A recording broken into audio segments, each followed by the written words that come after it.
So what's your official title?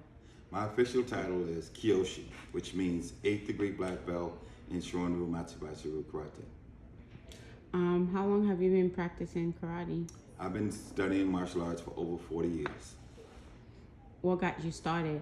What got me started was an incident that happened when I was about 14 years old, coming home from school. Two older boys, they assaulted me and stole my gold chain. And from that point, I thought about learning how to defend myself, either getting into boxing, martial arts, and I came across the school one day and watched the instructor, watched the students performing, and liked it. And the next week I joined.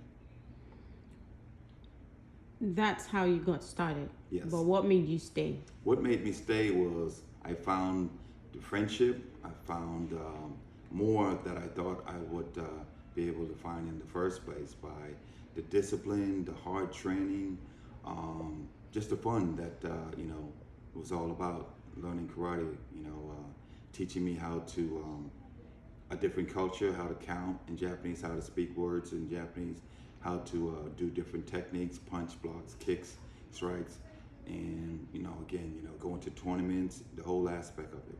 It was beautiful, and that allowed me to stay. Years just went by, and 40 years later, I'm still with it, and I enjoy doing it. What does karate mean? Karate means empty hands. Karate came from Okinawa, Japan, a string of Ryukyu islands, and as you know, Kung Fu came from China, but karate started in Okinawa, Japan, and then it moved to Japan and it spread it all over the world. It's all over the world. So the word karate means empty hands. I read your book.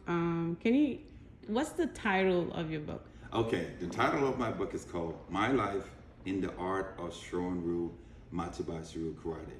The reason why I named it that is because it encompassed my life from the time I started in martial arts to present day. And I named it Shorin Ryu Karate because that's the style that I studied. The word Shorin Ryu means pine forest style, and it's a hard style of karate. They have what's called hard style of karate and soft style of karate. This style is a hard style of karate because we deal with a lot of hard punching, blocking, striking, breaking boards, breaking bricks, and stuff like that. It teaches you how to be able to penetrate your technique through, something that's hard. And I think of it as a pine forest tree. It's very hard. So if we were to punch you or kick you, you would feel the effect. It was developed by Grandmaster Shoshi Nagamine, and again, one of the oldest and traditional style of karate practiced today. Inside the book, you talk about the different principles of karate. Could you tell us how can a person utilize those principles in their everyday life? Okay. Well, one of the principles that I like is that I learned setting goals for yourself. A lot of people, during the first of the year, they say, okay, I want to lose weight. Or they set some kind of a goal like that, and then halfway through the year, they forget it or they stop doing it, whatever. So with martial arts, we have what's called a belt system. So you begin as a white belt, a beginner's belt. And there's other series of belts: yellow belt, orange belt, green belt, red belt, brown belt, and then there's black belt. So you have to go through certain test requirements in order to pass and get promoted to those belts. So at first, someone would start off in karate as a beginner belt, and then they look at the other advanced students and say, hey, one day I want to become a black belt. And if you stay with it long enough and you train hard, then you will achieve that goal. Okay. There's a saying in karate, there's no such thing as the first attack. Right. With that principle, let's say you have a student that you've been working with for a while, and you found out that this student uses the karate techniques that he or she has been learning over the years to assault others. How would you handle a situation like that? Well, the saying again is the Japanese pronunciation of it is karate ni sensei dachi, which means there's no first attack. Martial arts is an art form.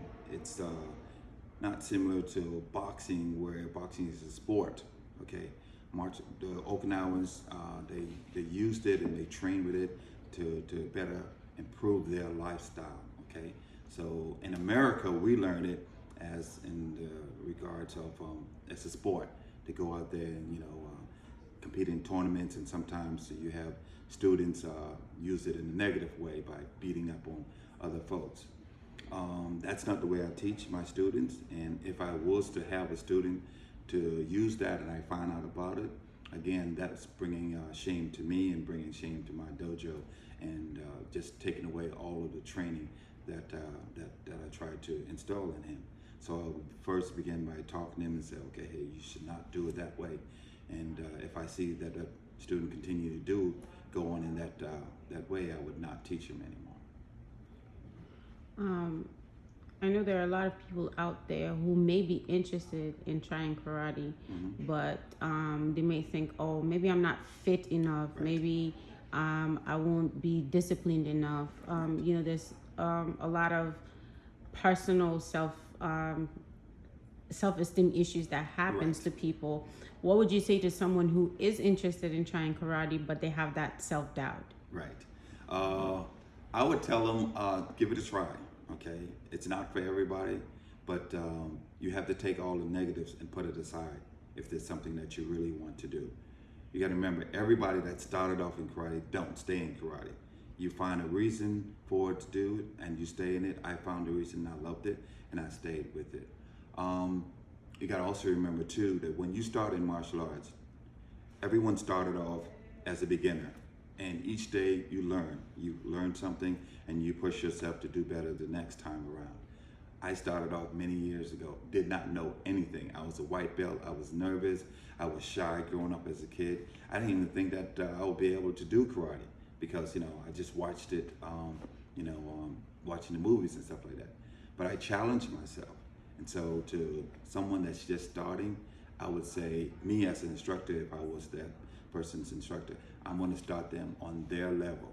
Whatever their needs are, I'm going to try to meet it, and we work at that, on that level. If they want to learn it to compete in tournaments, then okay, hey, these are the steps that we will take in order for you to compete in tournaments and win. If we want to work with self-discipline, with self-respect, motivation, losing weight, whatever, I will take whatever that you need help in and make martial arts, an asset to you. So you will tailor your lesson plans to them, according to whoever the person is and what level that they're on. That's correct. What if you already have a student and this student is having a very hard time grasping the different techniques? There's different ways of me teaching, again, because everyone learns at a different way. Some people learn by showing and demonstrating. Some people learn by just talking or whatever. And one thing that I always stress a lot is repetition. Okay, you do it over and over and over again until you get the style, get this technique perfected. So it's back and forth. I would ask the student, okay, what part of it that you're not understanding or whatever, and we just work until we get it. Patience as well too. Everyone is not going to get it on the first time around. I've been doing it, like I said, again, over 40 years. And some students, they come into the dojo and they learn the techniques, the requirements very quickly, and they get promoted to the different color belts. Others, it takes them more of a task to understand it. So, I'll meet them on their level, and we both grow together. Earlier on, you mentioned competitions and tournaments. Yes. I see a lot of degrees behind you and a lot of certificates and awards and things like that. Could you tell us a little bit about the different certificates and plaques that are behind you on the wall? Absolutely. I started off, like I said, at age 14. When I first went to a tournament, I was probably a green belt at that time, and didn't do so well. Because again, I was nervous and competed for the first time, and majority of the people that I competed with, they had prior experience, and me coming there for the first time, I got my butt kicked, and I learned a lot and stuff like that. So at first I was a little not sure about myself with going to tournament. And again, that's one thing also that we don't pressure the student to do. You know, that's an aspect that the whole school goes to. If you want to compete in it, great. If you just want to just sit and watch, that's cool also. You don't have to compete in tournament, because some people, they get nervous and they don't want to just go out there. They want to learn karate for a different reason. So in my case, I started to go, and in the beginning I started to lose a lot, and that discouraged me, and I stopped going. And then when I became a black belt, I started to compete again. This time around, I had a little bit of experience, I had more years of training, and I also competed in a tougher division. Because when you go to the tournament, whatever belt that you are wearing, that's the division that you're competing in, number one. Number two, you can go to a big tournament, and for example, you're a green belt, you may have 15 people in your division competing. So if you have 15 people competing in your division, okay, hey, there's only four places, first, second, third, fourth, and everybody else that don't get that, they lose. So I found that also as a challenge too. You have to be really good, and if you're training hard and you're better than the other folks, it will show, you know, when the judges reward the scores. So as I became a black belt, again, the training was, the competition was much more tougher and harder, and I just had to go out there and do my thing. And at first, again, I was losing, but I didn't get discouraged this time. I had the training behind me, and I watched what the other black belts who were winning doing, and I said, okay, hey, I need to up my training. And I started just training more harder and giving everything I got. And then eventually I started winning. And with the competition, started competing in different divisions. Empty hand kata or forms, and fighting, where you compete against two people, and then, you know, if you win that, then you compete against someone else, and if you win that, you compete against somebody else to get first, second, third, and fourth. And then in weapons, and allows you to demonstrate different weapons that you have, with the nunchaku, with the bow, with the sai, with the sword. So I competed with those, and I started doing pretty well. And just competing in Florida, state of Florida, Georgia, and South Carolina, and getting real good at it, winning money sometime, winning the awards and everything. And after years and years and years of training, I was inducted into the Black Belt Hall of Fame. Not once, not twice, but 3 times. First, being inducted in 2017 as Black Belt of the Year. In 2018, I got inducted as Silver Life Award. That means 35 years as a black belt in martial arts. And in 2019, I got inducted for my civil service award, and that means giving back to the community. In Georgia, I taught at the Frank Collins Boys Club, volunteered my service for over a year, teaching kids in low-income homes at the Boys Club, and teaching them martial arts discipline and trying to get them off the streets and prepare them to be better citizens. And the same in Jacksonville, Florida, when I lived there. I helped with kids, high school students that were failing. We had a program called Careers in Karate, and what that did was allow students that were failing to come to the college, and we helped them with their homework, any grades that they were failing, helped them to pass it. And then we also worked with them on the discipline aspect of teaching them martial arts and showing respect and working on their self-esteem. And if they would stay with the program for 4 years, they get to go to college for free. So those are some of the certificates and awards that I have behind me. If you could give a young man or woman out there one piece of advice, what would you tell them? I would tell them to follow your dreams. Nothing is easy, but you have to follow your dreams. Don't give up, and keep trying. And one day you will get it. I did not know when I first started martial arts back in the 80s that I would be sitting with you here today as an 8th degree Grandmaster Black Belt. I did not know that. I did not have that in my mind to do. But I followed my dream. I stuck at it, and now I'm giving back to the community, and it's good. You know, one kid, one person at a time, changing life. That's how it changed my life. You know, for something positive. You know, you stick with it, no matter what it is. If it's being a singer, a dancer, a musician, a doctor, a lawyer, you stick with your dream and continue. And one day, you know, you don't give up, you'll achieve it.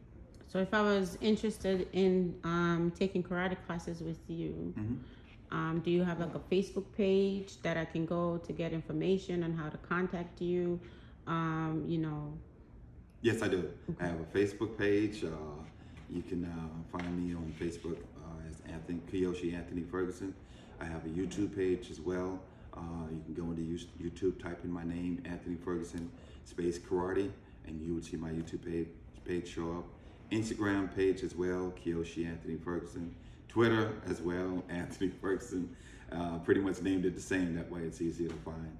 And also my email address is anthonyferguson09@gmail.com. You know, the times that we're in right now with COVID and all of that, do you offer virtual classes for students who are interested but can't come in person? Absolutely. I offer a virtual class using Zoom. And again, you can contact me through any of those methods, Facebook or email address, and we can get something going for you. All right, that sounds good. One last question. And all the students that, with all the students that you have taught with, give an example of one student that really made an impact in your life. Okay. One of my students, his name is Nicholas Rodgers. He's a present student of mine, but I have so many, but I will tell you a little bit about him right now because I've actually seen him growing up. He started at age 5. I met him at age 5, both him and his sister. And the first day I met him, I asked him, what do you want to be? And he says, I want to be the next president of the United States. And I said, whoa, I was taken back by that. And so I saw that he came from a good family and a young kid. He had a good head on his body. And I began to work with him, training him karate and teaching him the different aspects of it. He began as a white belt. He just stayed with the program, both him and his sister. Took him to tournaments and just got to know him and his family pretty well. After he became about maybe 14, 15 years old, promoted him to black belt, real strong kid, real disciplined, doing everything that was asked of him in the school, helping the other younger students to grow as well. Later on, 2 years later, promoted him to second degree black belt. And again, he showed good character. That's one thing that we always stress. And he did everything, like I said again, he reminded me of myself when I was coming up in martial arts. With all that training and good demonstration of good character of martial arts, I decided on inducted him into the Black Belt Hall of Fame. So we flew out to Oklahoma City, and in 2018, he was inducted into the Black Belt Hall of Fame. In 2019, he finished up high school, and now he's on his way to college at Penn State. So that's a beautiful, record of a student that has started, young and progressed through martial arts, and now is on his way to college to be studying social sciences, and hopefully one day the next president of the USA. If I wanted to purchase your books, where can I go to purchase them? You can go to Barnes & Noble website, and you can search on My Life in the Art of Shorin Ryu Karate. Also, it's listed on Amazon.com. Again, the book name is My Life in the Art of Shorin Ryu Karate-Kyoshi Anthony Ferguson. Well, thank you very much, Mr. Anthony Ferguson, for this. We hope to talk to you soon. Absolutely, and thank you very much for your time. I appreciate it.